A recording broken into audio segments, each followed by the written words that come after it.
welcome to The Spawn Chunks, episode number 339 for Monday, March 3rd, 2025. This is a podcast all about Minecraft, available across all major podcast platforms, including the video version here on YouTube. If you're enjoying the show, consider subscribing wherever you're listening to this. My name is Johnny, but the internet knows me as Pixelriffs, and joining me, wait, he's riding a giant velociraptor with a laser. It's Joel Duggan. Hi, Joel. That would be an entrance, to say the least. I would like to say that I spark that much fear into a room when I walk into it, but that's not the case. A teddy bear with lasers, maybe? I don't know. If you'd like to hear more about dinosaurs, tabletop games, and the apocalypse, not the one you're thinking of, imaginary ones in Morkborg, then you should listen to the Render Distance. It's the extended version of the podcast. Johnny and I hang about 15 or 20 minutes pre-show and then another 10 or 15 after.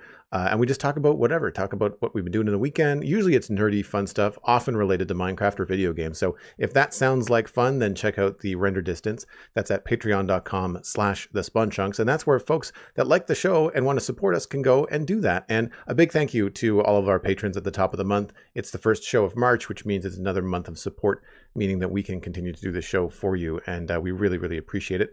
Over the last couple of weeks, our Patreon subscriptions have moved from per creation to a simple monthly subscription. So if you're looking to support the show, now's a very easy time to jump on board and do so. And we have other bonus things like the monthly Minecraft Hangout. We do that once a month with our patrons. We talk about what they've been building in Minecraft, some very cool builds, including some sci-fi stuff this past weekend. We recorded on March 1st, and that should be live on the Patreon page by the time you're listening to this recording later today. That goes out to all of our patrons as well as on the Patreon RSS feed. So if you're subscribed to that RSS feed, then the Minecraft Hangout just shows up in your podcasting app of choice. Doing that Minecraft Hangout this weekend has got me itching to talk about what we've been up to in Minecraft this week. So what's new on the Citadel, Joel? It's a pretty simple week, actually, in Minecraft for me. I'm wrapping up the build of the potato farm, the old potato farm that I've been renovating. I started by finishing up the roof.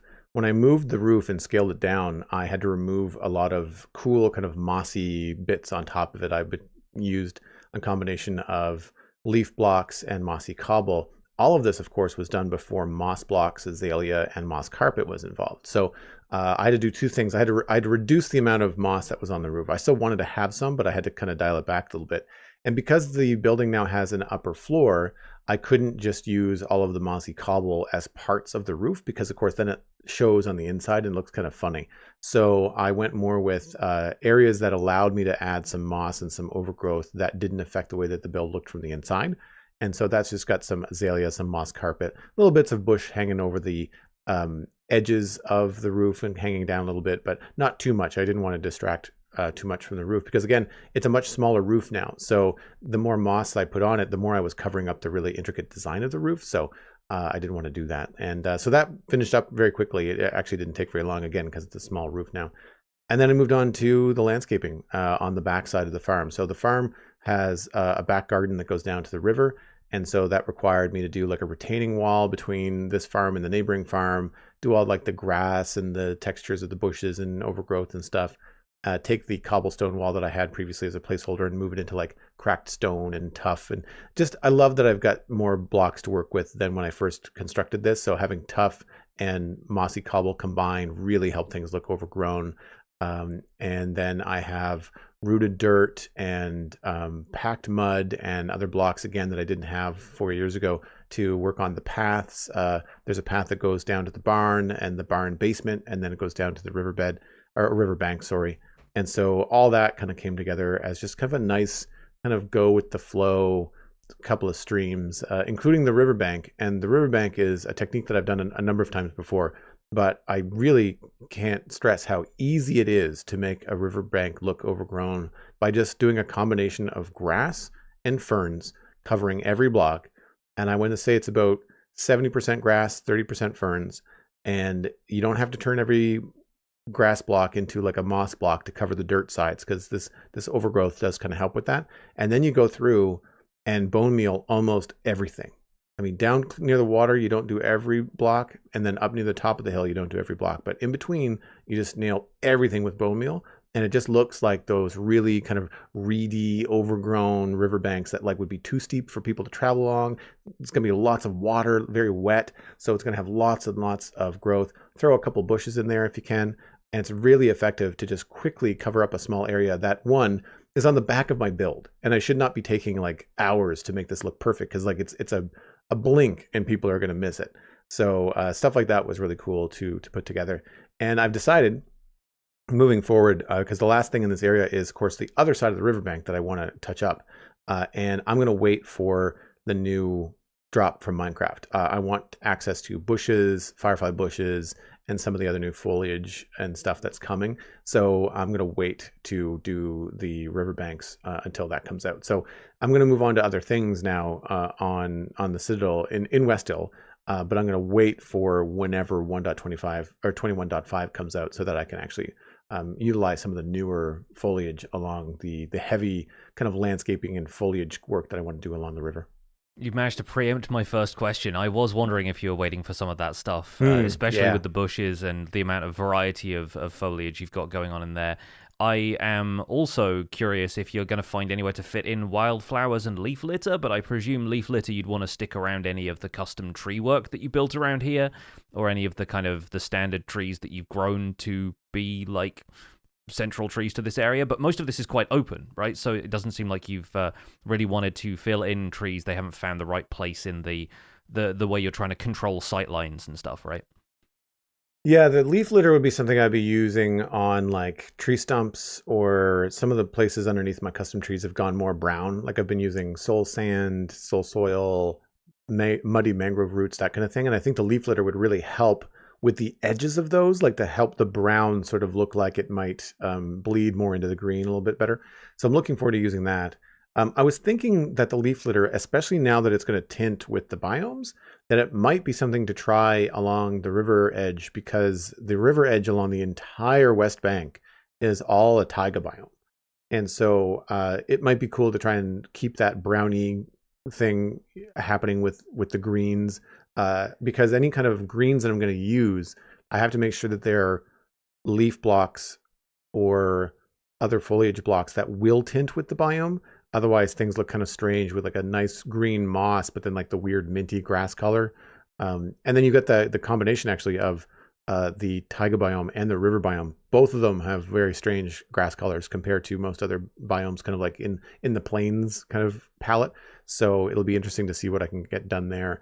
But again, with the bushes, I believe tinting with the biome. I don't think the firefly bush does, but I know that I think the bush does. So that'll be fun to kind of mess around with as well. Leaf litter, I know I want to use it in a couple specific places. The wildflowers, I might be able to get away with it in the taiga biome. The white ones might actually be a nice contrast. We'll see.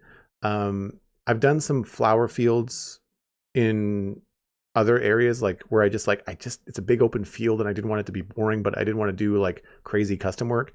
And the flowers was really cool. And what I did there was bone meal the area continuously and then constantly get rid of grass and keep on dropping bone meal until like most of it was all flowers. And then I was just kind of replacing everything. I don't know exactly, because with the wildflowers, it's a little bit more literal, like it's more placing it yourself. So that could be cool, but I haven't really given it much thought. I feel like the wildflowers, just like the pink petals, I'm probably going to be using more around people's houses. It's probably where I'm going to be using it more. Yeah, it makes sense. Like I think it'd be the kind of thing people would want to cultivate a little bit more, and a lot of the area you're working on right now is farmland, and so it's like utility land. It makes sense that they're trying to curtail some of the crops that are growing around there. But yeah, excited to see how you use some of those blocks. For my stuff in the survival guide, I've been keeping it relatively light this week as well. I've got a bit more done in the Froglight farm, but just kind of sketching out a few things I want to do to renovate the bastion around it. So I've got some of the blocks that I thought best represented the different colors of frogs that you can bring in. I got some orange and lime terracotta and some bone blocks. I thought each of those fit the color of each of the frogs pretty well, and then surrounded the farm with little stripes of those. ending in frog lights where it actually connects to the glass box that's around the outside of the farm. And so it has these stripes that almost look a little bit like the Irish flag, depending on which direction you're looking at them.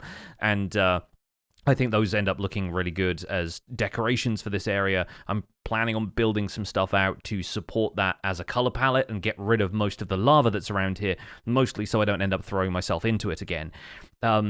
Outside of that, I've been doing a bit more terraforming work on the Cherry Mountain, which is slow going. I find I've only got the focus to do maybe like an hour or two of terraforming before I just I start to glaze over a little bit and I kind of can't see the wood for the trees. I find that coming back to terraforming little and often with fresh eyes is a better approach for me than trying to work on it for hours and hours and hours at a time.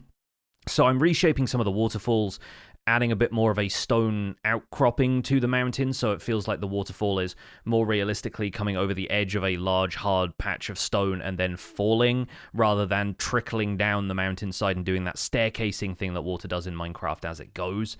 I've also started adding in a few rocks that are just parked in the water stream to give it a bit more shape, and where the water flows around those, I've actually gone up and stemmed the water sources and then let them flow again once I've done some of the boulder building, just so it leaves natural gaps instead of me just building stuff in where the water is already flowing around it.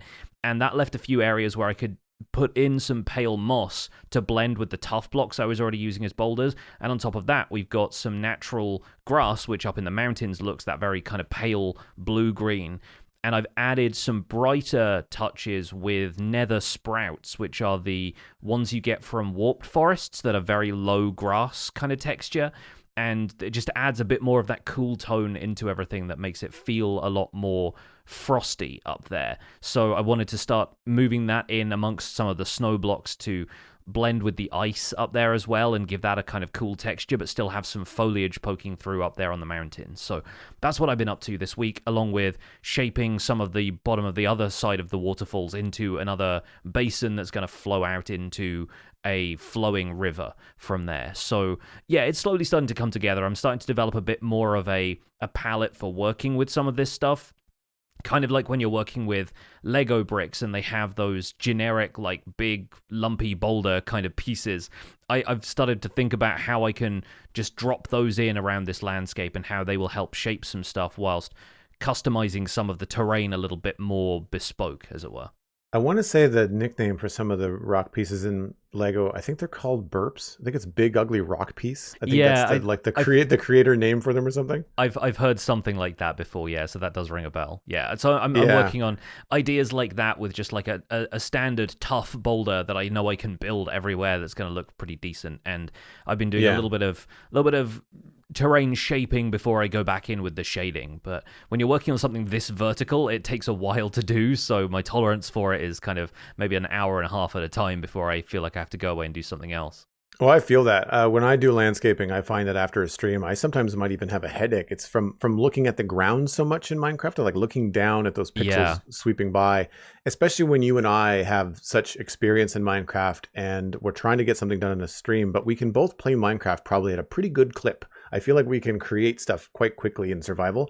And when you're moving that quickly, looking at the ground, or in your case, looking at a rock face like directly in front of you, it's the same idea. You're only a few meters in game from what you're doing. And it can get kind of disorienting and be hard on the eyes. Well, what isn't hard on the eyes is these rock crops that you have separating your waterfall. They look great. I really like the addition of the sprouts. And it's just enough color to still work with the fantasy world within Minecraft, but also make a lot of sense as to where it is and how high it is in the altitude, with snow, surrounded by snow and other blue blocks. There's a lot of blue in tough blocks, I find, and that works really well. And as you've pointed out, because the waterfall goes through a cherry grove, it changes color, and that also really helps with the minty kind of blue of the sprouts, and it looks really, really good.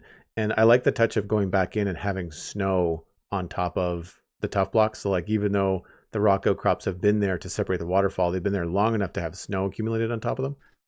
I will say that is perfectly natural. That is not something that I placed Nice. there myself. It started snowing while I was up the mountain, and I will fully take credit for it. But yeah, no, that's absolutely what happened, and I think it's great. I think honestly, while I can get frustrated with Minecraft's weather system sometimes, especially when it comes to building in snowy areas, which I don't do very often for this reason, because I don't always want snow settling on stuff. I think the way they have it work, and if you want to create a natural scene like this, I think it's fine. It works pretty well for the look of the area. And if I wanted to, I could put glow lichen up there so that there's a bit higher light level. I'm not sure if that would prevent snow layers from settling because it's quite low light, but at least having something on the block would prevent it from being replaced by the snow layer. I could put string everywhere and stuff if I wanted to, but I always dislike using string for stuff like that. I always imagine that I'm going to go back and accidentally punch it later when I want to change things, or forget that it's there and, place blocks in midair as a result. So yeah, I'm working on a few little techniques here and there, but those happy accidents are still occurring to me as well. And as I continue to work on this throughout the next few weeks, I'm just going to be dabbling with stuff here and there, but this is all basically the landscape I look at every time I'm in my starter area, so I'm really happy with the way it's progressing so far. With the Froglight farm, do you have? I know you said you're going to fill in the lava. I had that question too. But when you're done with filling in the lava, are you going to change the blackstone? Are you going to create more colors around this to have it more unique as a structure? Or are you just kind of like leaning into the bastion a little bit more? I think I'm going to keep the blackstone maybe as like a border block for some of it, and obviously the majority of the structure is going to stay there, but I might change out central blocks of pathways to something that feels a bit more neutral, maybe less high contrast, because we've talked about blackstone before as being quite a noisy texture and having a lot of like highlights and shadows in it. So I wonder if maybe I'll swap that out for like a more neutral stone color, or maybe like black concrete or something that's going to feel like it's in keeping with the theme of the area. But considering how much color I've added in just by putting in the stripes of frog-like material, I think I'm gonna maybe stretch the boundaries of that. I did a bastion overhaul at one point that didn't really go very far, but I started replacing some of the walkways and paths and stuff with crimson wood and try and make it look like it had like red carpet stretching everywhere and it felt a bit more regal. Worked really well with the gold that's natural in bastions as well, but I don't think I really had many ideas for it beyond that, so I'll see what comes naturally this time around, but I'm not overthinking it, and the Bastion is something that I won't be visiting super regularly except to use the Froglight farm, so if that idea kind of falls by the wayside and I get distracted by other things, it's not going to be a huge problem. In the meantime, we're going to get distracted by the news, because Minecraft Java Edition Snapshot 25W09A was published this week. On February 26th, the new features of this are that fallen trees have been added to Java World Generation to be in parity with Minecraft Bedrock Edition. Fallen trees come in 4 different wood type variants, which are oak, birch, jungle, and spruce. Birch fallen trees can have shorter and longer variants, matching those taller trees in some of those biomes. Some fallen trees can be found decorated with mushrooms or vines. Fallen trees can be found in all biomes where their standing tree variants grow, with the exception of meadows, bamboo jungles, rivers, and groves. The flower forest will have fallen birch trees, but not fallen oak trees. Changes in 25W09A, leaf litter is now replaceable by other blocks, so you can just delete a leaf litter by placing a new block in that location. The firefly bush can now generate near water in mangrove swamps and badlands, very rarely, like other biomes with water. Technical changes in 25W09A, the datapack version is now 69. This brings a bunch of changes to SNBT data, the full details of which are a bit too crunchy for us to read here, so check out the Minecraft.net changelog if you want to know more. This also adds a new command line argument for render debug labels. This adds debug labels to relevant OpenGL objects, which makes debugging rendering easier for developers. So good news if you're somebody who tinkers with the in-game shaders a little bit more.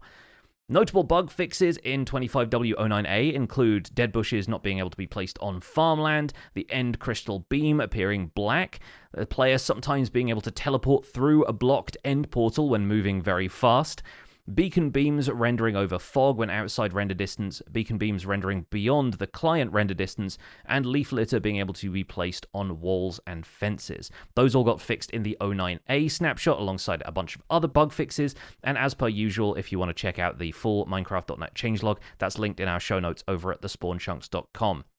Very shortly afterwards, the following day, we got Minecraft Java Edition Snapshot 25W09B, which was a hotfix to resolve some crashes recurring in the A snapshot, like the game crashing when trying to render a warden, when near a trial chamber, when trying to render a breeze, when entering the end from the nether, and sometimes even when saving the world. So fortunately, all of those got fixed nice and quickly, so if you want to hop into this snapshot, we recommend 25W09B, just so you don't experience any of those crashes. The final Minecraft movie trailer has been released, published on February 27th. A Minecraft movie releases worldwide on April 4th. And Minecraft has partnered with Fandango in the USA to provide an exclusive Jetpack add-on for Bedrock Edition when players purchase tickets through Fandango. More details on the Minecraft.net article linked in our show notes at thespawnchunks.com. So we're going to save the movie discussion for the main discussion this week, since it's probably our last chance to talk about the Minecraft movie before it gets released and we all get to give our opinions on the finished product. But first of all, let's dive into the snapshot. Obviously, this is a bit of an addition that falls in line with the recent additions they've made, like all of the ambient natural world stuff that's been coming in this upcoming gameplay drop. So Fallen Trees got added this time around as the major feature, or at least the standout feature of this snapshot. I'm excited for everyone who's excited for Fallen Trees, but personally, I've never found them the most exciting thing about Bedrock Edition. So if anything, I'm just glad it's one more parity feature knocked off the list. How about you, Joel? I think they're neat. Like you, I mean, I can create one pretty easily in game if that's what I want in my immediate area, which I surprisingly haven't done. Like in all the landscaping I've done tree stumps, but I haven't actually had a tree fallen over. I've had logs piled up in a lumberyard, but not a full tree just tipped over. I did like that in the, I guess, analysis that Exumavoid posted on his review of the snapshot, that the logs, when they fall over, or the trees when they're falling over, will actually conform to the landscape within 5 blocks vertically. So if you have a tree that is fallen over in the generation, the stump could be on 1, 2, or 3 blocks higher, and the log won't be like out flat in the air next to it. Like it's not going to be a floating falling tree. It'll actually fall and go down. And I think he discovered that the limit to that was 5 blocks. And so I think that's pretty cool. I think that means that, when you come across some of the uneven landscapes inside of forests, that a tree fallen over could actually look pretty cool. You might actually get some inspiration. Maybe it goes across a little gully and makes you think, oh, maybe I could make a bridge there. Like maybe I could turn that into a cool build. The image of Calvin and Hobbes dancing across a birch log over a little stream in my head from my comic days is what springs to mind. I like the fact that they can put mushrooms and stuff on them and make it look like the thing has been down for a while. Although it's strange because you can't do that in the game because there's too much light. You can't actually recreate that. So it's a little bit of a weird thing where, like, if you come across one of these things in game and you want to keep the mushrooms, don't update the blocks around it because they're going to pop off the tree and you have to get them in a different light to get them back on. So that I thought was a little bit strange, that the mushrooms, I mean, it looks good, but it doesn't work the same way that mushrooms do in the game. So that I thought was a little bit strange, but I don't have a really strong opinion on the trees either way. Yeah. Like, I think it's neat that they've got a couple of extra things from Bedrock Edition ported over to Java Edition now, just for the sake of everyone having the same experience. And this is the kind of thing that I'll probably overlook for the most part in survival, but when it comes to Minecraft Bingo, maybe that's a place I can get vines that I couldn't before if I've got a set of shears, but I can't find a swamp or a jungle or whatever. Like, there's little occasions on which I'm sure I will be more thankful than I am right now for Fallen Trees being added. And yeah, like you, I find it strange that you can't add mushrooms to stuff like that, but it does really go hand in hand with the notion that this tree has fallen for a while. It's probably been rotting. Even if they don't have rotten logs as a thing in Minecraft, they've still got the option to add a bit of moss carpet to them, add a mushroom to them, the kind of things that are going to make them look a bit more natural. I think that's quite fun. Other thing I wanted to highlight from this snapshot was the bug fixes, because when I was testing the snapshot where they fixed the beacon beam render distance, I was actually kind of surprised to see how far away it rendered from, because you backed off into the distance, all of the terrain in front of you disappeared long before the beacon beam did. So you ended up seeing it for a lot longer, and it seems like they maybe rendered from the maximum possible render distance before, as opposed to the render distance that was set by the client. So I think hopefully this fix will feel a bit less jarring, because it seems to actually now go hand in hand with the rendering of the chunk itself rather than just rendering the beacon beam from that far away. With the bug fixes coming in and all the crashes coming in, it feels like we're getting a lot closer to me to a release for 1.21.5. Do you think we're going to see another snapshot this week with like some one more things and some extra bug fixes, or are we going for more of a pre-release this week, you think? I can't think of what else they've mentioned in the past that they might want to add. Obviously, the animal variants kind of came out of left field, and we were all, I think, pleasantly surprised by those.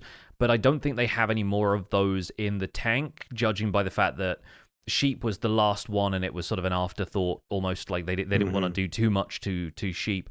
I don't think they have another one of those left, so I'm expecting there to be just a couple of bug fixes and then maybe a release candidate fairly soon. Like, I think that's the trajectory we're on here. Not to mention the movie comes out next month, as we mentioned in the news. We're going to be talking about that in a second, of course, but I think lining up this gameplay drop to be close to the movie's release is going to be a fun way of tying it into, well, let's get everybody back into thinking about Minecraft at a time when there's some fun new stuff for them to play on. So I'm kind of curious if the gameplay team, the development team, has been working towards this with the notion of, let's give them something really juicy to sink their teeth into, and an update to Minecraft's natural world that helps it feel a little bit closer to even some of the production design you're going to see in the Minecraft movie, with the natural world looking a little bit more lush with the way they've designed the sets and everything. Yeah, I think that we're probably going to see a release for 1.21.5 before the movie. So that puts it in March at some point, which tracks with the previous announcement from Minecraft Live that they wanted to do drops more often. Then you had 3 months later the winter drop, and now the spring drop, again, 3 months, the end of March, 3 months into 2025. It tracks as far as the timeline that they're probably aiming towards. And I think it would be beneficial, as you mentioned, to have the release for 1.21.5 come out ahead of the movie as opposed to after, because I think if the movie doesn't do well, then it might turn people off of Minecraft for a while. If we've got like the excitement around something cool in Minecraft ahead of the movie, it could help the movie do better. Not that I think the movie's going to bomb, but like I think that it's one of those things where without knowing the production and everything behind it, like what the scale for what the producers look at as a success versus what people going see as a success in the film, I think is very different. So yeah, I'm thinking we're probably going to see some release candidates soon. I don't know about this week. I feel like it would be neat if we had maybe a tightening up. I feel like they've done the trees and they've done a couple things the last two snapshots. I feel like there might be some refinement that might happen this week, some changes, and then we get a release candidate. Because the release candidates are usually like, hey, we're done making changes. We're now just kind of like going through some bug fixes and making sure this is ready. And so I think there might be one more week this week of a snapshot. I don't think we're going to necessarily see anything new. If we did, it might be like a version or a variant of something we've already got. But I'm not holding my breath. Yeah, we have some potential options for that in the emails this week, actually, so we might as well get into those. If you'd like to email the show, the email address is spawnchunkmail@gmail.com. As always, keep your emails short and to the point. It really helps us include them in the show more easily. And Joel is going to read us this first one. First email this week is from Whitebush, a landscape artist member of our Patreon. Opportunity with eggs. Hello, Johnny and Joel. Your discussion on the new spawn egg designs and the need to revisit some of them got me thinking. One of the main reasons for the now retired Minecraft Live events was to give Minecraft a community opportunity to have collaboration with the dev team and make Minecraft feel like it's everyone's game. I believe a feature like the new spawn eggs would be a great opportunity to get the community involved and give that cooperative feel. Some eggs are clearly spot on and ready to go. For those that are more on the fence, why not do something like have alternative concepts on a website and let the community give the art team a better feel for what the community likes? What do you think? Whitebush did not die. He just hadn't hatched yet. We have the potential Whitebush, the Whitebush spawn egg. So this is what I was talking about, really. I think the idea of them doing more revisions of a couple of these spawn eggs appeals to us. We've already talked about the ones that we liked and didn't like last week on the show. But as far as splitting them up and having a multiple versions for the community to vote on, I think we're a little bit late in the process for that. What do you think, Joel? Yeah, I think that it would have been better to have them early on, maybe have like a development video on YouTube saying like, hey, we're looking to add these to the game. We'd like to get your feedback on some of these, that kind of thing. I think the tricky part here is making sure that it's not presented as a vote, right? Like, here are three versions of the dragon egg. Let us know which one you like best. I mean, even if it's not vote here, the comments would quickly devolve into a vote, because that's just how the internet works. It's very black and white. I find in comments or things like that. So in a way, I think that, the snapshot that they've released with the egg, spawn egg designs, and even like our discussion on it on the show last week, is precisely the kind of community feedback that Mojang is looking for. And I think goes beyond that. Here's what we're thinking about doing. Please vote on it. And goes into like, we're very, very close to getting this into the game. It's in a snapshot. Like, we've decided that this is something we want to do. And then through our podcast, internet comments, YouTube videos ranking the different eggs, I feel like Mojang probably has enough feedback from the community to say like, well, which ones are working and which ones are not. That might be something we see this coming Wednesday. When I talk about like revisions to the snapshot, I could see them saying like, oh, by the way, before we get into pre-releases, we've tweaked like 6 of these eggs to be a little clearer visually. We wanted them to be better to be read from an accessibility standpoint. We wanted the colors and the silhouettes to be clearer, so we've made some changes. I could totally see that as like the next thing that might be tweaked in the snapshot. I think that's basically what I meant, is like having those little refinements as opposed to bug fixes, just like refining the features that are in there to be clearer or better or work better within the rules of Minecraft. And I think that's probably what we're going to get. So I don't know about putting stuff up on a website. I would like to see a featurette on YouTube after the fact. Like, I'd like to see the thought process that went into these. I'd like to see even the thought process that went into some of the latest changes, like the sheep and the chickens and like all that kind of stuff. It'd be really cool to see like what the art team went through to arrive at the new variants, and what restrictions, how many variants did the Mojang development team have in their brains at first, and then dial them back to like, well, we're just going to do 2 as opposed to however many they might have thought of.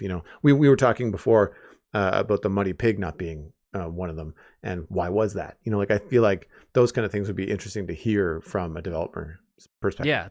Yeah, definitely. And it kind of ties into our next email, which we'll get onto in a second. But first, I think having constructive criticism on a single subject is easier than people having an argument over several options, which I think is what the mob votes were turning into. And if you look at the way Mojang has structured this conversation with the community, or the community having their say, it seems much more effective recently with them putting out an idea and then iterating on that idea and taking community feedback and shaping the feature into something players want, instead of just giving players 3 basic options and then adding what the development team wanted to after that and then releasing that, rather than taking feedback right at the beginning about which of these 3 things we want, to which the answer is usually all 3. It's much more about shaping individual things into the ideal version of that feature for players. And so that feels like a much more productive way of having that conversation, rather than giving the players options and potentially splitting opinion. I think the other thing about maybe giving people options in that way, like presenting a few different spawn eggs and saying which one of these should be the stray spawn egg, for example, it would require the art team to make several ready-to-ship sprites, where previously what we were given for things like the mob vote was concept art, early designs, and a rough description. Whereas we all know what the spawn egg is going to do, we're arguing over how it looks. And without just giving us the pixel art versions of it, I think even concept art is going to look radically different from what the pixel art version looks like in-game. If you've sketched it out with a kind of freehand illustration style, I think, if you sketch out the current stray egg like that and kind of a pen and paper style, it would still look much more visually understandable before it has to be compressed down into a smaller pixel sprite, and you don't end up seeing the same details anymore because of the limited, 12 by 12 or whatever it is sprite that they have to deal with. So I think It's a lot more work on the part of the art team to create 3 different designs when they could just go back to the drawing board, revise one design, and see how they can clarify that. And that's something they're very good at doing internally. I think a lot of their sprite work and texture work recently has been stellar as far as Minecraft's art style evolving but staying Minecrafty. So I really do think that that's what needs to happen with some of these, is maybe community feedback on what's already there, but not the community vote idea, because that's just going to split opinion. Moving on to our second email, though, as I was saying, this one ties into the art style of Minecraft a little bit, because Sun D has written in with a petition for the Minecraft art book. Hi Pix and Joel, I've been thinking it would be really cool if Minecraft had an official art book. It could show earlier sketches of mobs and blocks, their models and textures, evolutions of the block textures over the years, the real-life inspiration of those designs, and splashing in some of the designer's thought process and design philosophy. These are things that I, as someone who has a background in arts, would be so interested in, but they might also spark some interest and discussion in the broader player base on possible future additions to old features or reusage of older ideas like Crying Obsidian. What behind-the-scenes stuff would you guys be excited to see in a book like that? Steve was so lost in the thoughts of the new art book that he failed to notice the hissing noise from behind. Oh well, what's new? Steve needs to be inside the egg. That's the moral from these emails, is like, don't leave the egg. You'll be fine if you don't leave the egg. Where Minecraft is in constant development, and given how long it takes to publish a good art book, I think the challenge here is, where do you cut off the content? Like, at what point do you say, okay, we're going to publish an art book, but we can't put in anything from 2025, because if we do, it won't be ready. Like, we have to send this thing to print at some point. And the moment that you say, okay, print the book, there's going to be stuff happening at Mojang that's going to not make it into the book. So I think that it's a tough kind of call there. But then the flip side of that is that you could release art books as editions. Like, you could say, okay, here's the first few, like the first 10 versions of Minecraft in one art book. You know, you go all the way up to, like, say when we started with the update aquatic, I know that was 113, but like that kind of a cutoff, and say, okay, well then the next art book is going to be 113 forward. So you know what you're getting. You know it's not going to cover any of the original stuff. It's just going to go from 113 on.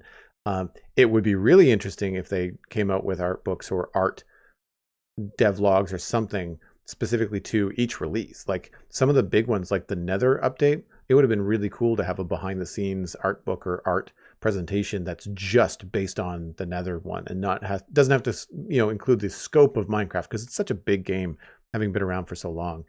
So there's kind of a two-sided argument to that. The other thing I find, and this is something that Sundee talked about in their email, it was a little bit longer, I got to kind of cut it down a little bit for the show, but concept art is not always something that Minecraft players and fans seem to understand in terms of its purpose.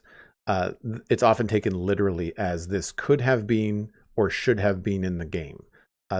Sundee referenced the fallen birch logs, which are now in the game, as it was in a concept art piece, I think for the swamp update, and then didn't make it. And players are like, well, why didn't it make it? Like, it doesn't seem like it's that difficult. Well, obviously Mojang has to prioritize different things, but I think that that's one thing where, like, if you start putting out concept art in an art book, players will see all kinds of stuff and go, well, why isn't that in the game? How come they didn't go that direction? That's really cool. And one, it could inspire you to make it in the game, like if it's something that you could build in the game. But if it's a block that doesn't exist, or if it's like lighting that doesn't exist, that kind of stuff could be tough, because sometimes concept art is just used to evoke a mood. Like, it's just, you're just there as a concept artist to create a visual story or a visual emotional response to, like, this cave environment.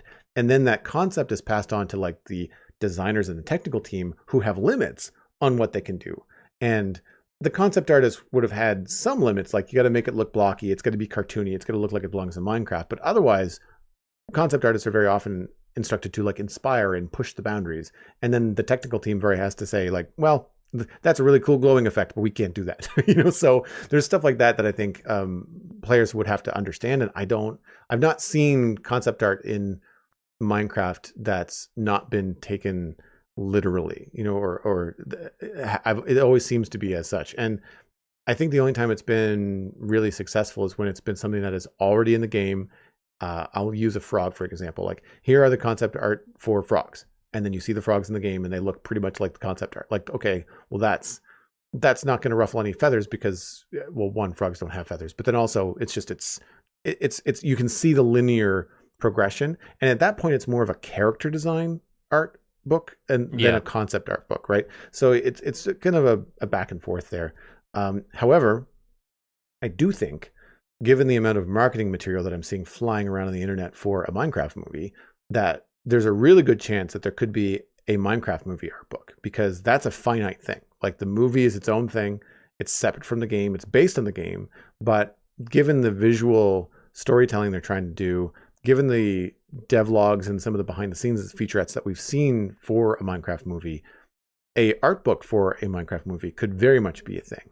If nothing else, I imagine you're going to get one of those visual companion books where it's like a lot of images from the trailer and from the movie with explanations and background and stuff. But I really hope they do put out a concept art book, because that would be a really interesting conversation, because it doesn't have any of the trappings we just talked about, but it does have the interpretation of, like, these movie artists had to look at Minecraft and try to figure out how to put it into a real physical movie. And that would be a book that I'd be very interested in reading. Yeah, absolutely. I'm the same. I think the production design of the movie really interests me, and like the process that they went through to design that has got to be a fascinating one.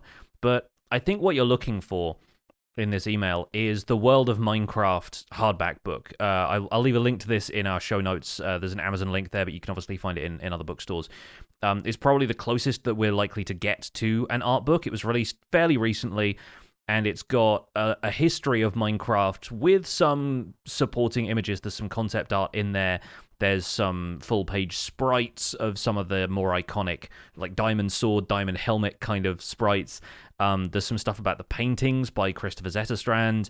There's some concept art in there from some of the more recent titles like Minecraft Dungeons. I think there's probably a bit about Minecraft Legends as well. And I think the reason that you haven't seen a more comprehensive art book about Minecraft, like historically speaking, is because when the game was initially developed, they didn't really have an art team. They had a couple of programmers. In the early days, it was just Notch. And when the Creeper, for example, was invented, possibly the most iconic mob in all of Minecraft's history, it was a mistake. It was a pig model that he mixed up the X and Y axis, and so the pig's body was vertical instead of horizontal. And we all sort of laugh about that now because the Creeper is so iconic, but there isn't like a character concept art sketch design sheet, any kind of like graphics stuff like that for the Creeper.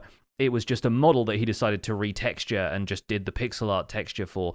And presumably any other sketch material he might have done was either sort of in the real world or was never existed or was lost, because before you know a game is a success, you don't necessarily keep around all of those files and like extra assets and stuff and the process of developing it, because you don't know you're making something that's going to last this long. I think one of my favorite examples of this in video game history is all of the older Final Fantasy games that I grew up playing.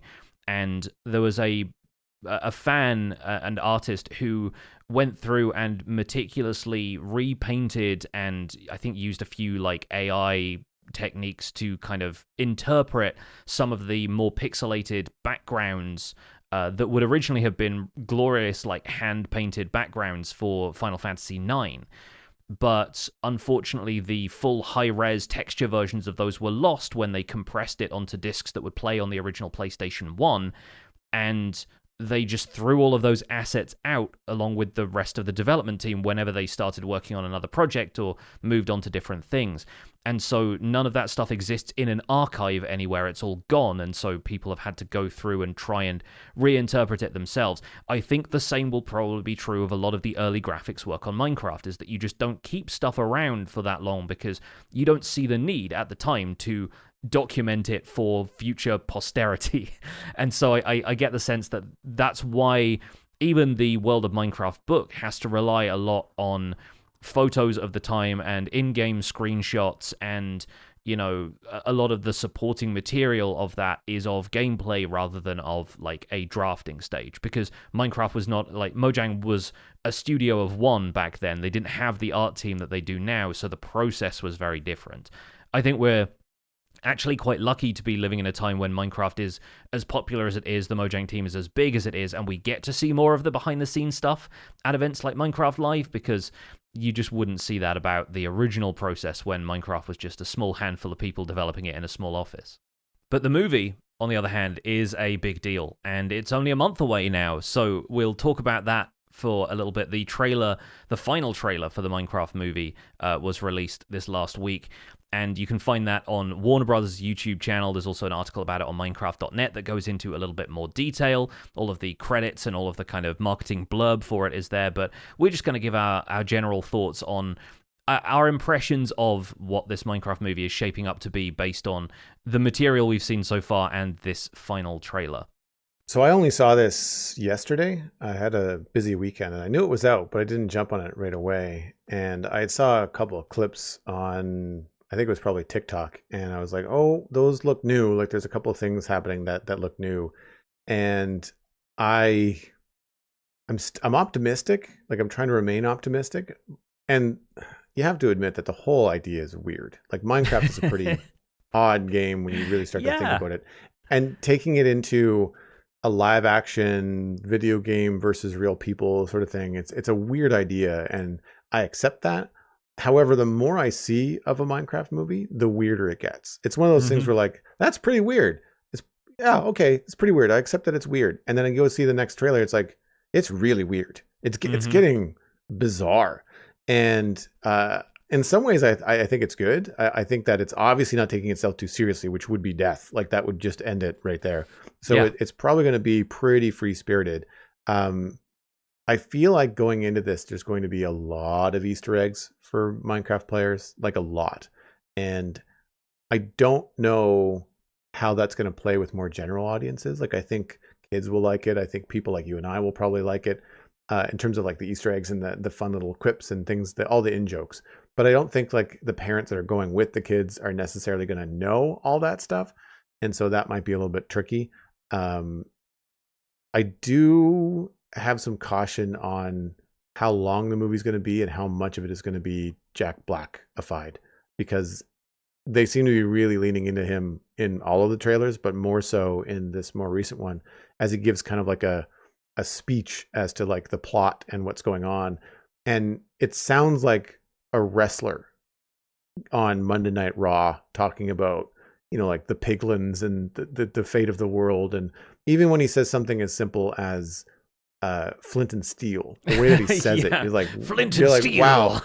Yeah, exactly. Right. Like everything sounds like a heavy metal, bridge. So like, I'm not sure how much of that is going to be just like, okay, I'm going to have to like shut off my Jack Black part of my brain and be just like, maybe I can ignore him. But I did also notice that it's called the final trailer.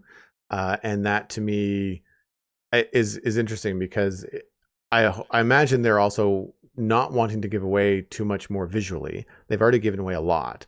I sort of feel like I get the gist of the plot of the movie already. I don't know how much they're going to be able to reveal with more trailers. And I think we might see like more TV spots or like little teeny 30-second clips, but it's not going to be a full trailer. And I think it's interesting that a month out, they're like, no more trailers. This is all you're getting. So just, you've got the three. There's the teaser, there's the teaser trailer, and then there's the full trailer. And that's kind of it. So yeah, I mean, I'm again, cautiously optimistic, and it's one of those things that I think it's going to be so odd as an experience. You're really not going to be able to know what to think until you go to see it. Right. Yeah. I think that, especially with, it feels like, if I've got any experience with movies and trailers over the years, this set of trailers feels like it had a lot of producers involved in the trailers as opposed to the directors. And I feel like the movie is maybe not going to be exactly what the trailers are pitching to you. I think the trailers are pitching the fun, the weird, the visuals, but I think the movie is going to be a little bit different in terms of like what you're going to get, the pace of it, the emotional connections that you're going to have with the characters. I don't think there's anything really telling in the trailer. I don't know that Henry, I think that's the kid's name, the boy character. I don't think he had any dialogue in this final trailer other than whoa and screaming as you get pushed off a cliff by Jason Momoa. So like, I just don't, there wasn't much there. So I'm curious if they're going to save all that for the actual film. I think they are. Yeah, I think the whole marketing, like the all of the visual marketing machine. Yeah, the marketing machine, like the marketing budget is being spent on getting as much of the recognizable actors out there as possible.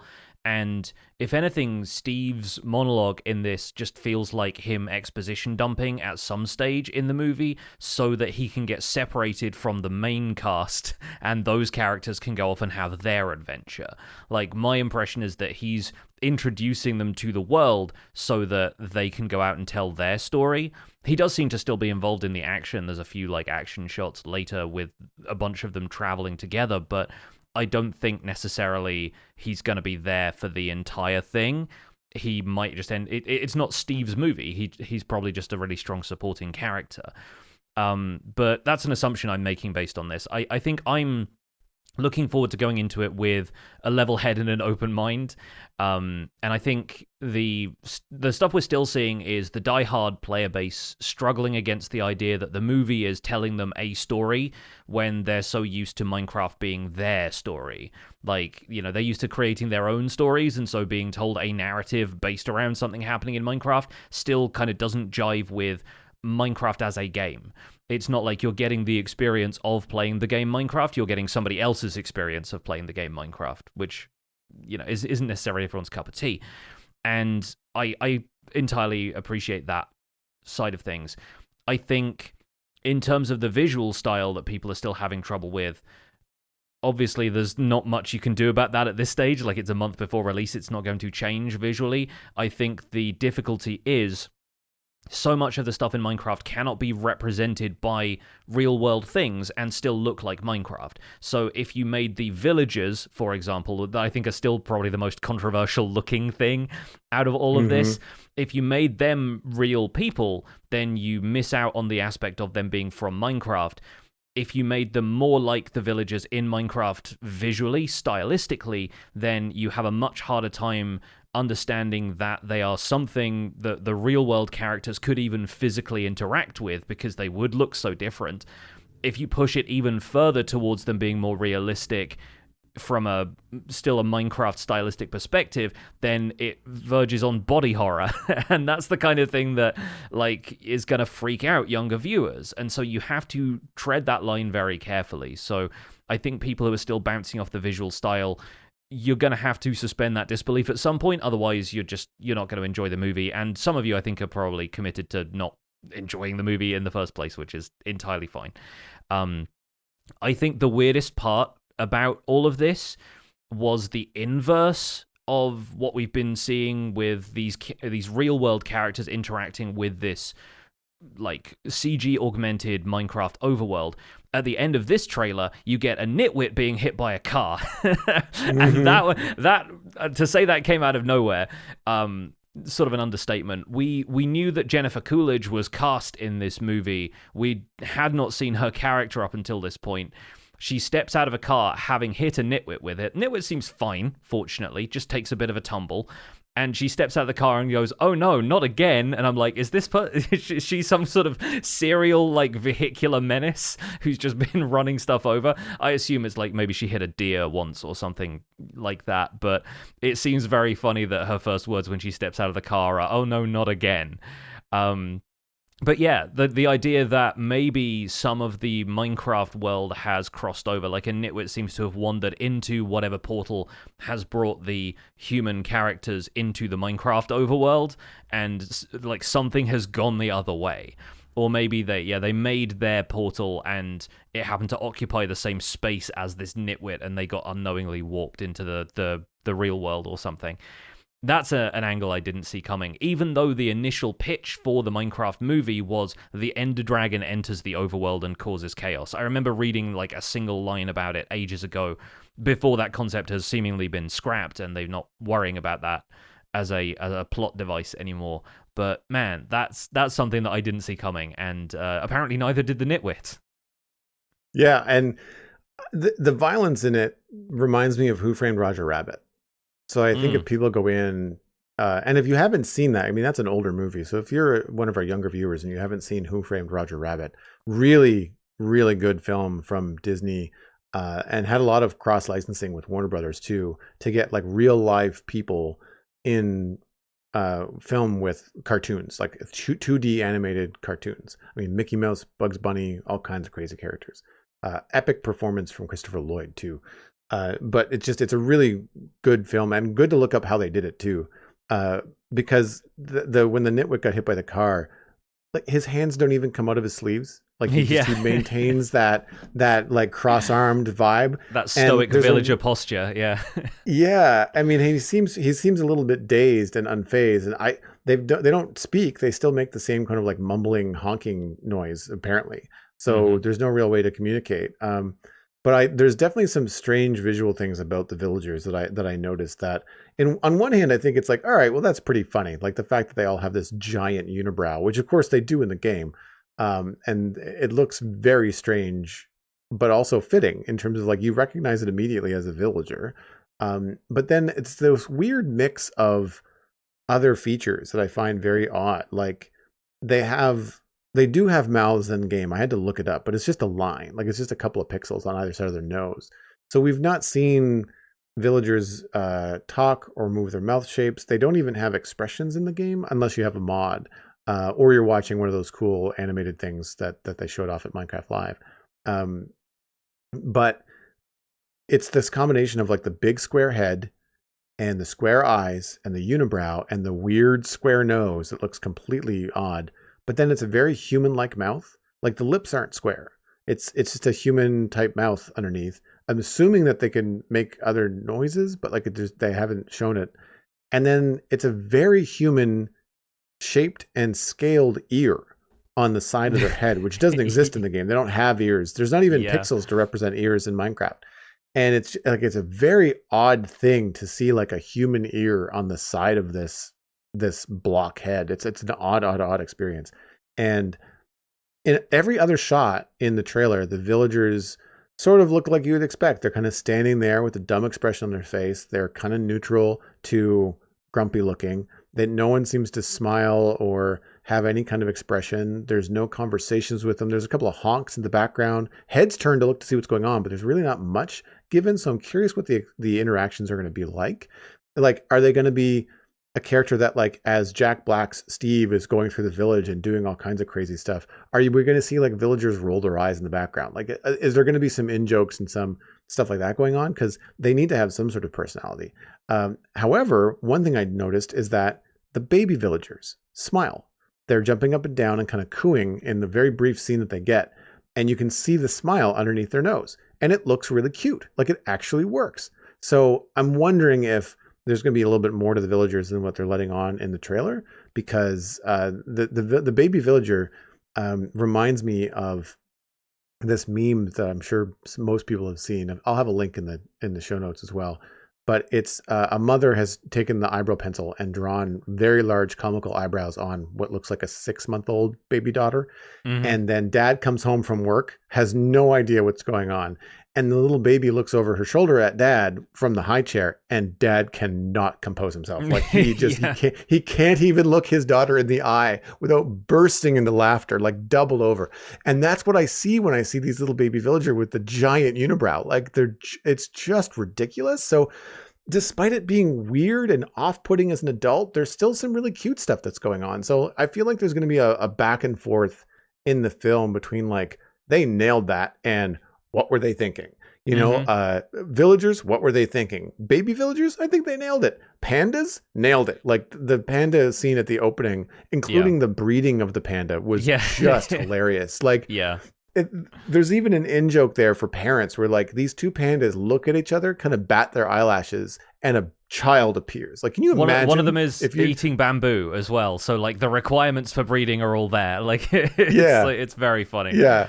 Yeah, but the in joke is just like, oh look, they looked at each other and they think each other is attractive, and all of a sudden there's a child. Like, what? Wait a minute! Like they just look down. Like, did we sign up for this? I don't remember signing up for this.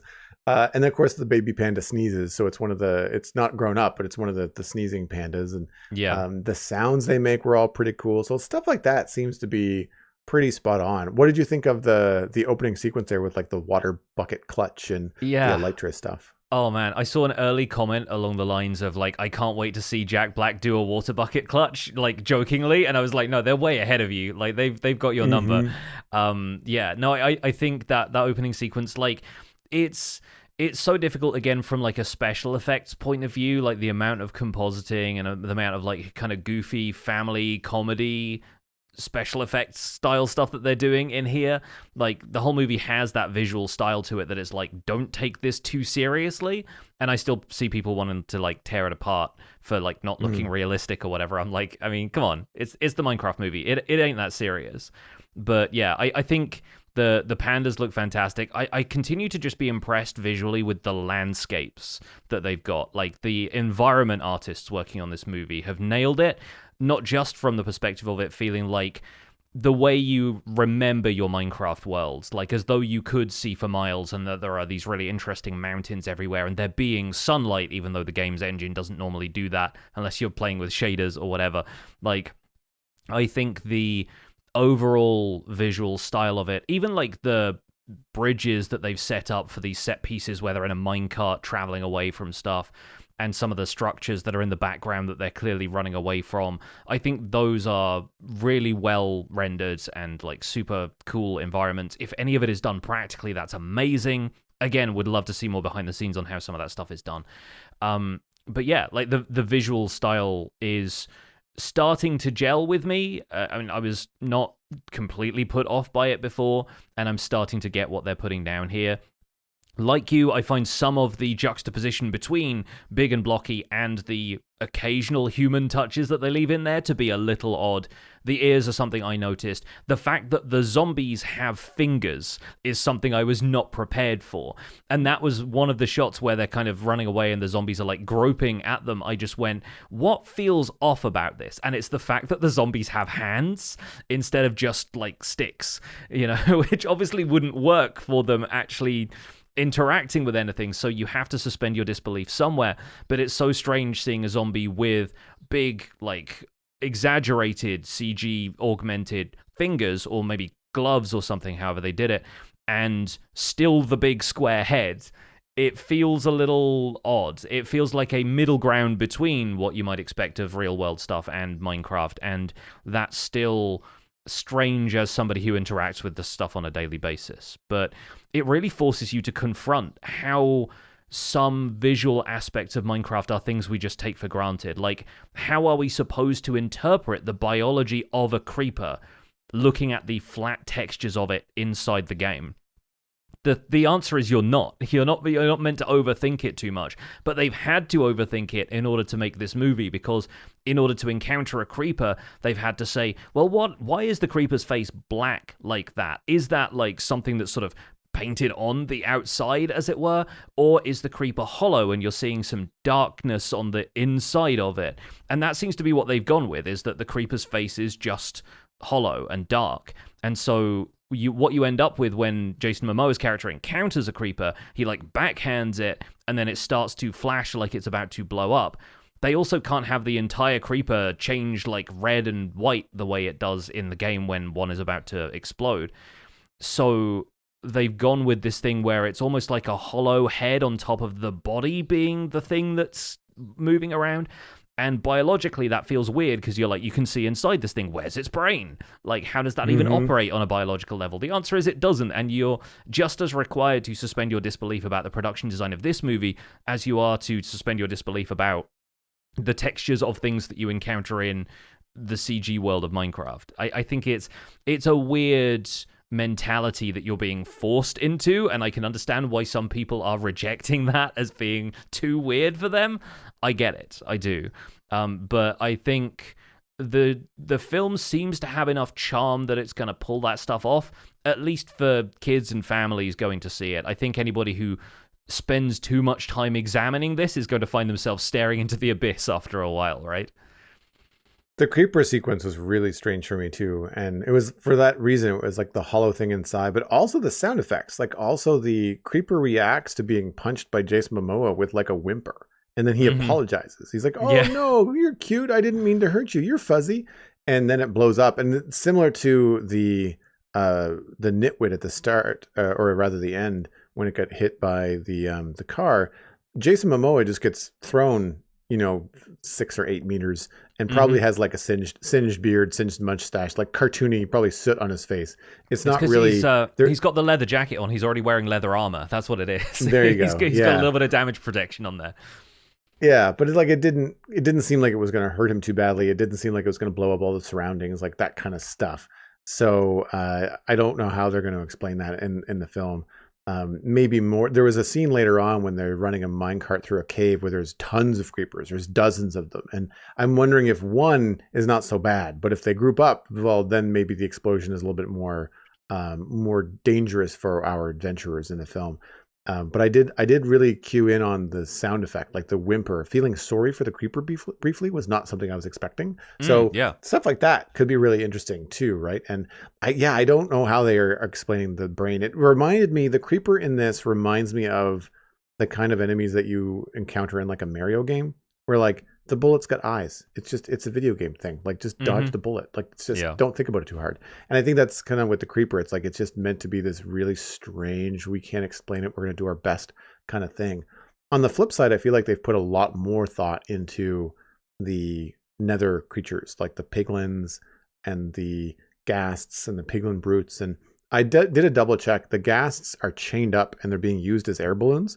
And at first, I thought it was a new take on how ghasts were made. I thought it looked like stitching. It looked like they were stitched together, but it's not. It's just the chain mesh is not like a perfectly square mesh. It's like a random net shape. So it looked more like patches than it did the chain, because the chain is really weighing on them and like digging into them. Like they look like they're not having a pleasant time. Yeah, which it does make them. Gas, right? It makes them look like a hot air balloon, though. It's kind of like the canvas has been stitched together. So, like, yeah, aesthetically, I think you have enough points of reference for that it doesn't feel like as hard of a sell as this villager with a massive head looking more kind of unnatural to you. Yeah.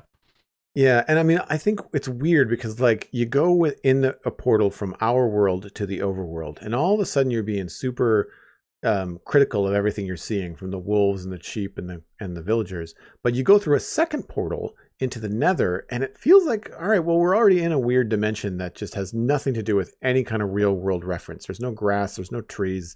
It's just weird. And so everything seems to work a little bit better there.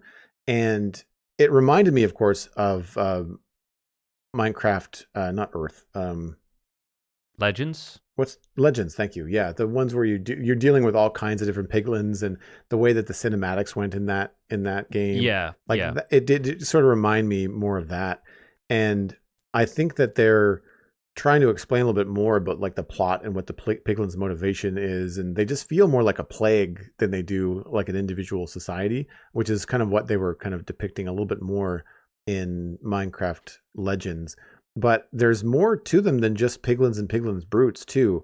There's a really big thing that's coming through a gate at some point. It looks like a cave troll, like whatever a piglin version of a cave troll would be.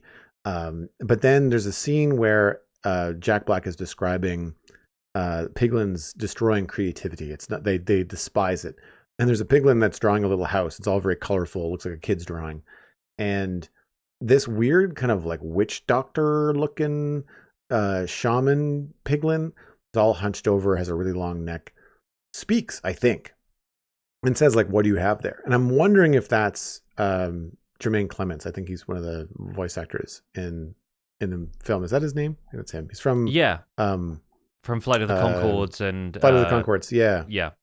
Moana. He was the crab guy in Moana. Anyway, it sounded vaguely familiar. It wasn't just him. It was him maybe doing a voice, but I'm not sure because IMDb doesn't have the list of anybody's characters outside of the main 4 that we see. So it's, because your guess is as good as mine. But he says something to this little piglin and then stabs the little piglin, who vaporizes from being a piglin to being a pork chop on the end of the knife. And Mm-hmm. funny, but like also morbid. Like that's Brutal. Yeah. some brutal. Like that's rough. That's a rough existence as a creative in the piglin world. And I mean, I'm all for the Warner Brothers kind of violence. You like the Wile E. Coyote, like TNT falling off a cliff. Like getting the hunting season stuff where like Bugs Bunny and Daffy Duck, like Daffy Duck would get his bill blown off and then he'd walk over and pick it up and put it back on. Like this stuff like that. I'm cool with all that kind of slapstick comedy in this, and I hope they lean into that because that could really appeal to parents that are going to be of that age that those cartoons were what they grew up on. And so the pork chop thing made me laugh, and I'm curious to see how they're going to handle the piglins because it looks like they are more fleshed out than other things in the game in the film. Pandas and maybe the villagers might be more important, but like pandas and some of the other animals like the sheep we run into, they feel like they're there for a gag and then we're probably never going to see them again outside of being in the background.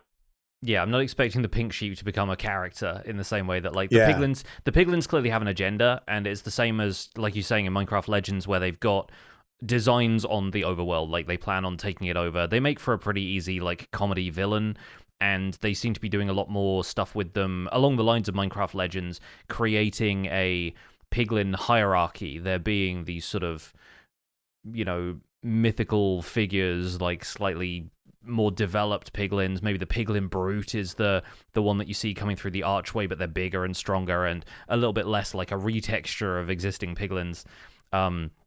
Kija in our live chat pointed out that piglins don't drop pork chops, and I want to say that was probably a last-minute attempt to barter, but for their life instead of for a gold ingot. That's the way I'll put it, at least.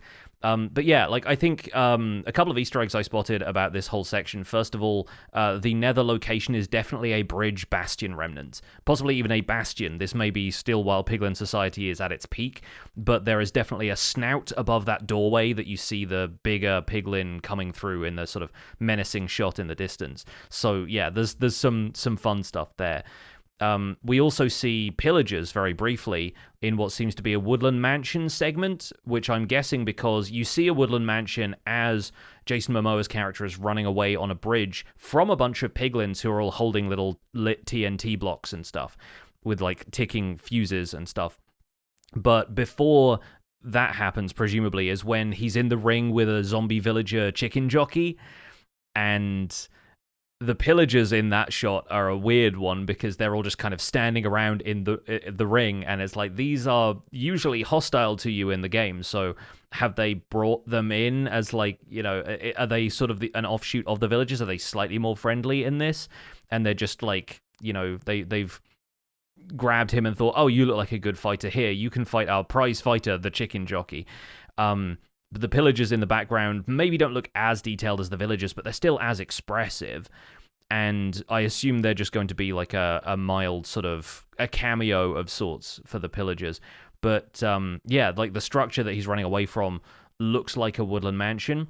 And I want to say that I was wrong about Jason Momoa's character being a backyard wrestler, which was my sort of idea of what the character was going to be before they revealed he's like this 80s gamer who kind of got all washed up. But he does get to step into the ring here, so we kind of get the best of both worlds. But that's the upstairs room of a woodland mansion where there's that ringed off, I think it's like iron bars around like a central podium, and there's a balcony around the outside. I'm pretty sure that's meant to be that room. So again, like little references, Minecraft in-jokes. If you're familiar with the structure of a woodland mansion, you recognize what that room is supposed to be. So I kind of like the fact that they're going into detail on this sort of stuff that you'd expect to find in those structures. The bastion and the woodland mansion seem to be represented in this movie, at least. Something that I found very funny about the chicken jockey was the baby Groot energy that he has. Mm-hmm. Like it feels very Guardians of the Galaxy 2. And I was looking at it and trying to figure out like what we were talking about earlier, like why does this feel off? Like this, why does this feel so strange? He's got like really cartoony fingers. Like it wasn't the fingers and stuff. And I was watching it and I realized that one, we're used to seeing zombies in Minecraft with green hair. That's the pixel art. It's very green. There's nothing dark about the top of their head. And in this, they've got very dark hair. Like the zombie chicken jockey has got almost black hair. Look kind of like a Hulk in terms of the color of the hair, which I thought was very strange. And he's got like the the weird squarey eyes and the no nose, but it's the very perfect human teeth that are inside the head of this character that I thought was very strange. I don't remember, and I couldn't find a shot in this trailer of other zombies inside of their mouth. It was kind of dark, but I feel like in some of the images I've seen online, which I didn't really look to see whether they're fake or not, but some of the adult zombies don't have all their teeth, and with the baby zombie having all of his teeth, it just felt very strange. Like everything is white and straight, nothing's missing, and so I thought it's an odd, this is like a weird thing. It's like if you've ever seen any images where people take teeth and put them on like fish or like any kind of human teeth on animals, looks very, very strange from like a taxidermy standpoint. It's really creepy. And that's kind of the vibe I get from this. Everything else about the scene, though, I really liked. Like, I liked the baby Groot energy, the fact that he grabs the chicken by the head and yanks it back, and the chicken's like, oh, I'm listening to you now. Like, it's very, very cartoony, very over the top. And I'm not sure how I'm feeling about the whole Jason Momoa character. Like, I know that he's supposed to be this 80s gamer that's no longer really relevant, but he seems like he is playing into the Dumb and Dumber buffoon role. Like, he is as smart as a bag of hammers in this movie. It seems he's talking to the sheep, he's making up words and saying that they mean things, the way that he's talking to Jack Black. Like, I'm not sure how much of him I'm going to enjoy, other than the action that I think he's going to bring. I think he's kind of one of those think second act first characters. And the scene that makes me think about that is when they get the elytra from Jack Black, and then Garrett, the name of Jason Momoa's character, pushes Henry off the cliff. And then after the fact, you go first. Yeah. But then after that, is just kind of like, these work, right? Like, he's falling in this cartoon world, but like there's real peril apparently. Now that leads into what I think is probably going to be a pretty fun sequence. Like, there is some gassed air balloons with fireballs, with elytra zipping around, like having just seen Captain America Brave New World, and there's a really cool action sequence in that with wings and airplanes and stuff. This could be a really cool sequence. Like, the whole elytra chase, whatever they're going to do in this situation, could be really fun. The elytra look a little unimagined to me. Like, for as cool as they could have made them, they seem really basic. But other than that, I think that it could be a really fun sequence once, I'm assuming Henry gets the hang of it first, right? You're going to have the comic relief in Jason Momoa trying to learn how to use these things, bouncing off the cave walls or the cliff walls. Whereas I think Henry will probably be scared at first and then get a handle on it and maybe save the day. And then it looks like one of them fails, and that's the opening sequences, which is Jack Black, Jason Momoa, and the kid that plays Henry tumbling to the ground. One of them still has an elytra on. I think it only has one wing, so maybe they got shot by a gas or something. I don't know. But it's the water bucket clutches that scene. So I can sort of see the formula, like big action sequence, lots of flying around, lots of explosions, cut to quiet pandas just munching bamboo and breeding, and then Jack Black and other characters come screaming out of the sky, as a kind of a bridge between the two scenes. So I can sort of see the formula, and I'm not mad about it. Like, it works. It's a fun kind of comedic moment to throw in there. But I'm curious to see how the action in the movie will live up to what the trailer is suggesting. Yeah, I think from this trailer, I at least get that the other supporting characters, the visitors from our world, feel a bit more likable to me in this one. I think it's maybe just like the shot selection, the fact that the female character whose name I forget, I'm pretty sure her name's been announced, I just can't remember it right now, but like the younger girl seems to have like a bit more of an action role in it. Like, she's crafting a diamond sword, she's the one creating all of these iron golems when it seems like they need to march into war and protect something. Like, it's giving her more of an action role instead of just a looking around being like, oh, this place is weird, I don't like it. Like, it does seem to center her in the action in a fun way. So yeah, like, I think there's going to be some fun stuff that, again, they haven't shown us in the trailers because the cast that they want to focus on are the big name actors who are going to get people in to see this movie if they're not interested in Minecraft whatsoever. The ones who are there to convince the parents that they're at least going to have a good time and not just be watching a bunch of like relatively unknown younger actors do their thing. But yeah, there's still like a lot of stuff that's in there for the diehard community as well. I've picked out a few sort of observations of background details that I think are really fun, like how Steve's nether portal, when he's explaining visiting the nether for the first time, is the normal size. It's the kind of 3x2 portal frame.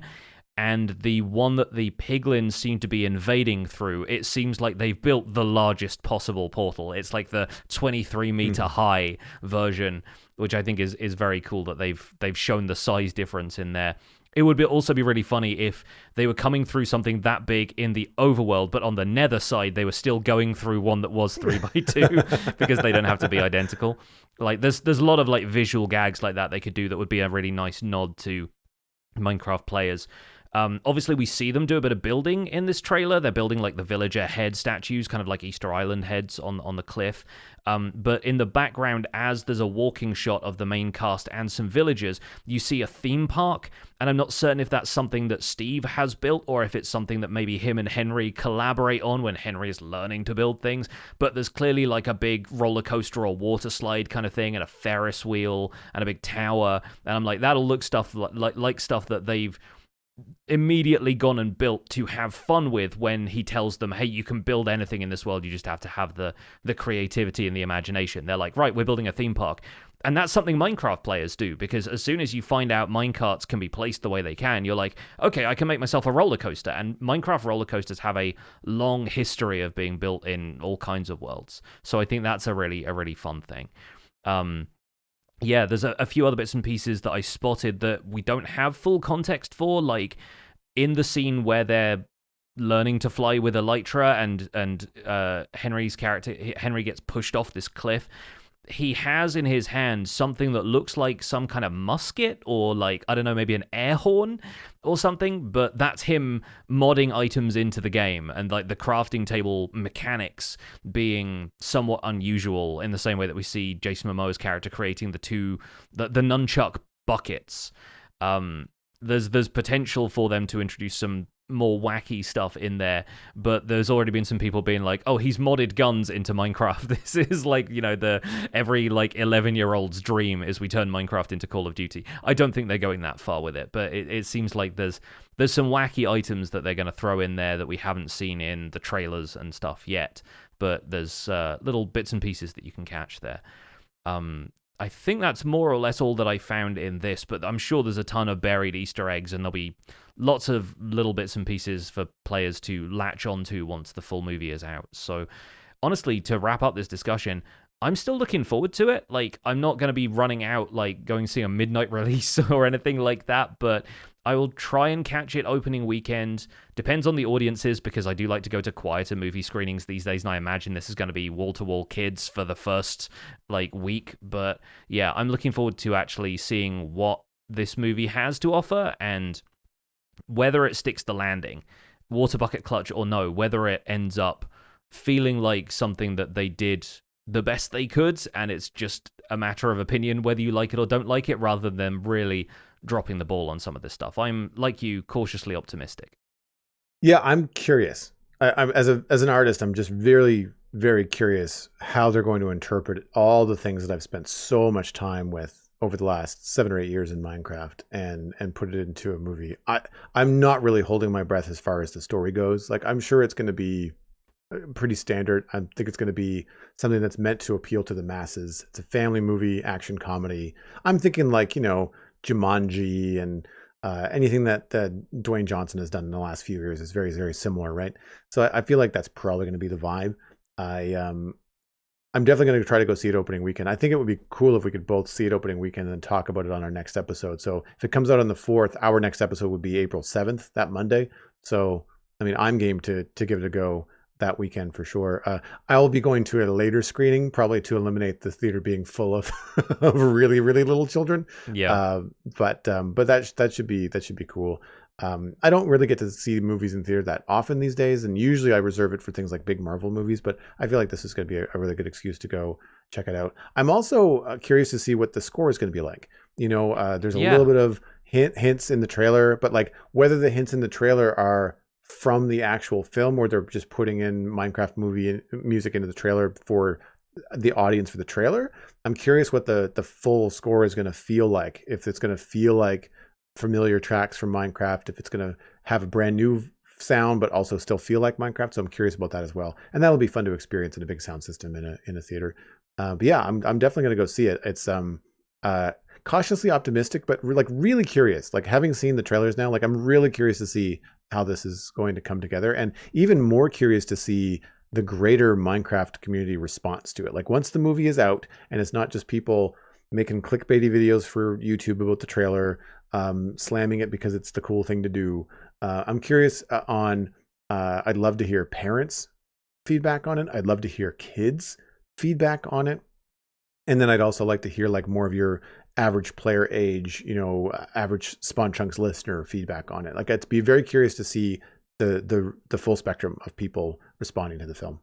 Absolutely. Well, hopefully we've got all of that to look forward to next month. For now, of course, that's going to wrap it up for this episode of The Spawn Chunks. Thank you so much for listening, folks. You can find more information about the show and links to some of the stuff that we've talked about today over at thespawnchunks.com. The music for the show is composed by me, and The Spawn Chunks is proud to be a listener-supported podcast. If you're getting some value out of the show, consider putting some value back in. You can visit patreon.com/thespawnchunks to join our community, where pledging at any level gets you an invite to our patrons-only Discord chat. For just $5 a month, you get an extra 30 minutes-ish of the podcast every week and access to patron-exclusive events like the live show recording that we do every Monday in Discord, along with our monthly Minecraft Hangouts and quarterly Hangouts where we do the behind-the-scenes facts and figures of the podcast as well.